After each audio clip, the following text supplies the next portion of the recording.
ഇന്ത്യയിലേക്ക് വിമാനം പോകുന്നു. വേറെയും ഒരുപാട് രാജ്യത്തേക്ക് വിമാനം പോയിട്ടുണ്ട്. എവിടെയൊക്കെയാണ് പോയത്? പെറു, ഗ്വാറ്റിമാല, പിന്നെ എവിടെയൊക്കെയാണ്? ഹോണ്ടുറാസ്. എല്ലാം ലാറ്റിൻ അമേരിക്കൻ ക്രിസ്ത്യൻ രാജ്യങ്ങളാണ്, അല്ലെങ്കിൽ കത്തോലിക്ക ഭൂരിപക്ഷ രാജ്യങ്ങളാണ്.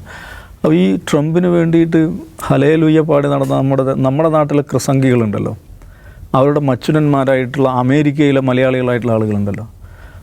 ഇദ്ദേഹം ആരെ കയറ്റിയേക്കുന്നത്? കേസരി പറഞ്ഞതുപോലെ അറേബ്യൻ മത സാമ്രാജ്യത്വം സ്ഥാപിക്കാൻ വേണ്ടിയിട്ട് പോയ ആളുകളെയല്ല കയറ്റി വിടുന്നത്.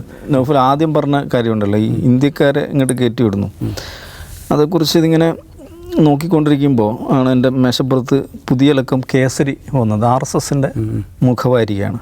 അപ്പോൾ അതിൻ്റെ ഇത്തവണത്തെ എഡിറ്റോറിയൽ ട്രംപിൻ്റെ രണ്ടാം ഊഴം എന്നാണ്. അപ്പോൾ എഡിറ്റോറിയൽ തുടങ്ങുന്നത് എന്താണെന്ന് വെച്ചിട്ടുണ്ടെങ്കിൽ ട്രംപിൻ്റെ ഈ മികച്ച മുന്നേറ്റം. ആ മുന്നേറ്റം എന്ന് വെച്ചാൽ കടുത്ത ദേശീയവാദിയാണ് ട്രംപ്. അപ്പോൾ ദേശീയവാദത്തിനെതിരായിട്ട് യൂറോപ്പ് ആകെ വലിയ ആശയങ്ങളൊക്കെ പറഞ്ഞുകൊണ്ടിരിക്കുന്ന കാലത്ത്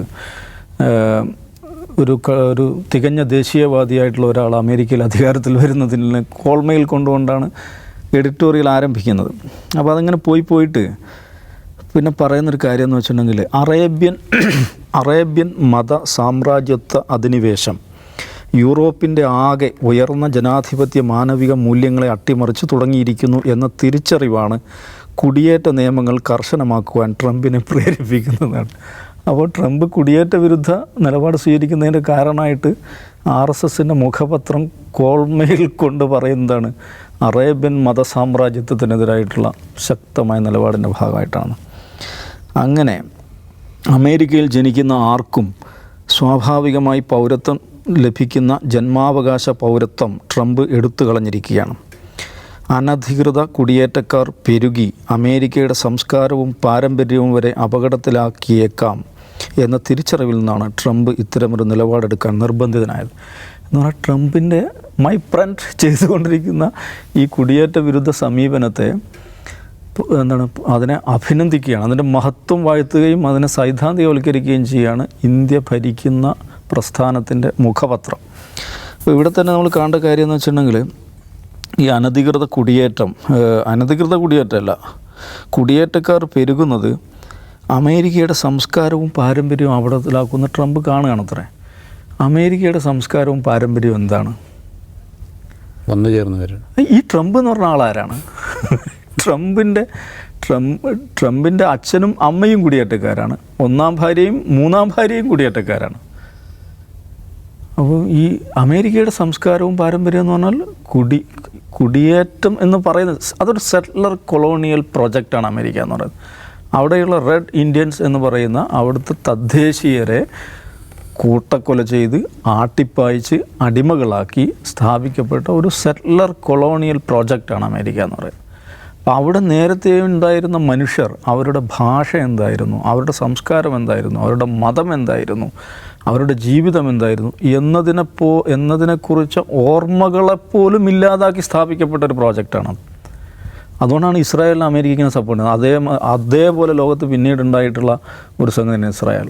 ഈ പലസ്തീൻ ഇസ്രായേൽ സംഘർഷത്തിൻ്റെ ഏറ്റവും വലിയൊരു അതിൻ്റെ ഒരു പ്രാധാന്യം എന്ന് പറയുന്നത് ലോകത്ത് ഒരു പ്രോജക്റ്റ് 70 വർഷമായിട്ടും ഫിനിഷ് ചെയ്യാൻ നിങ്ങളുടെ ഈ പ്രോജക്റ്റ് ഞങ്ങൾ ഫിനിഷ് ചെയ്യാൻ സമ്മതിക്കത്തില്ല എന്ന് ഈ 75 വർഷം ഒരു ജനത പറഞ്ഞുകൊണ്ടിരിക്കുന്നത്. അപ്പോൾ ഞാൻ പറഞ്ഞു വെച്ചാൽ അമേരിക്കയെ സംബന്ധിച്ചിടത്തോളം ഇങ്ങനെ പല മട്ടിലും പല ഭാഗത്തു നിന്ന് കുടിയേറിയ ആളുകൾ ഉണ്ടാക്കിയെടുത്ത ഒരു രാജ്യമാണ്. അതുകൊണ്ട് ആ ഒരു രാജ്യത്ത് ഈ പ്രസിഡന്റ് ട്രംപിൻ്റെ ഇലക്ഷൻ കാലത്ത് നോക്കുക, അദ്ദേഹത്തിന് വേണ്ടിയിട്ട് ഏറ്റവും കൂടുതൽ നമ്മുടെ നാട്ടിൽ സംസാരിച്ചത് ആരാണ്? ഒന്ന് സംഘികളാണ്, ക്രിസംഘികളാണ്. ഇന്നിപ്പോൾ വിമാനം നൗഫൽ പറഞ്ഞില്ല, ഇന്ത്യയിലേക്ക് വിമാനം പോകുന്നു. വേറെയും ഒരുപാട് രാജ്യത്തേക്ക് വിമാനം പോയിട്ടുണ്ട്. എവിടെയൊക്കെയാണ് പോയത്? പെറു, ഗ്വാറ്റിമാല, പിന്നെ എവിടെയൊക്കെയാണ്? ഹോണ്ടുറാസ്. എല്ലാം ലാറ്റിൻ അമേരിക്കൻ ക്രിസ്ത്യൻ രാജ്യങ്ങളാണ്, അല്ലെങ്കിൽ കത്തോലിക്ക ഭൂരിപക്ഷ രാജ്യങ്ങളാണ്. അപ്പോൾ ഈ ട്രംപിന് വേണ്ടിയിട്ട് ഹല്ലേലൂയ പാടി നടന്ന നമ്മുടെ നാട്ടിലെ ക്രിസംഗികളുണ്ടല്ലോ, അവരുടെ മച്ചുനന്മാരായിട്ടുള്ള അമേരിക്കയിലെ മലയാളികളായിട്ടുള്ള ആളുകളുണ്ടല്ലോ. ഇദ്ദേഹം ആരെ കയറ്റിയേക്കുന്നത്? കേസരി പറഞ്ഞതുപോലെ അറേബ്യൻ മത സാമ്രാജ്യത്വം സ്ഥാപിക്കാൻ വേണ്ടിയിട്ട് പോയ ആളുകളെയല്ല കയറ്റി വിടുന്നത്. എന്ന് പറഞ്ഞാൽ എന്തിനു വേണ്ടിയാണ് ഇവർ ട്രംപിന് വേണ്ടി നിലകൊണ്ടത്? തികഞ്ഞ വംശീയത, പാരനോയ, അപരവിദ്വേഷം എന്ന് പറയുന്ന ഒരു പോയിൻ്റ് മാത്രമാണ് നമ്മളെ നാട്ടിൽ ട്രംപിനെ പിന്തുണയ്ക്കാൻ അവർക്ക് കാരണമായ ഘടകം എന്ന് പറയുന്നത്